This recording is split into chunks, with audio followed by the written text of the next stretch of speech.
जानता हूं तुम्हें मेरी सारी बातें फजूल लगती हैं। ऐसी बात हरगिज नहीं है।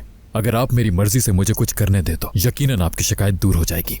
मैं चाहे तुमसे कुछ भी कहूं नहीं समझोगे तुम।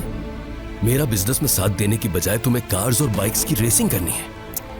डैड, आपका साथ बिल्कुल दे रहा हूं मैं, मगर आप चाहते हैं कि मैं एक क्लर्क बन जाऊं, फुल टाइम डेस्क पर बैठकर फाइलें देखता रहूं बस। क्या कहने, काम तो कुछ करते नहीं और खर्चे पूरे चाहिए तुम्हें। आमिर, आज के बाद किसी किस्म की रेसिंग में हिस्सा नहीं लोगे तुम। आज से ये सब बंद। सुन लो, समझ गए मेरी बात?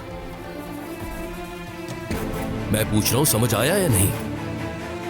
समझ गया डैड, समझ गया। लेकिन क्या मेरी भी कोई पर्सनल लाइफ है या हर काम आपकी मर्जी से ही करता रहूंगा मैं? Personal life? शायद तुम नहीं जानते, बगैर मकसद और इरादे के कोई लाइफ ही नहीं होती।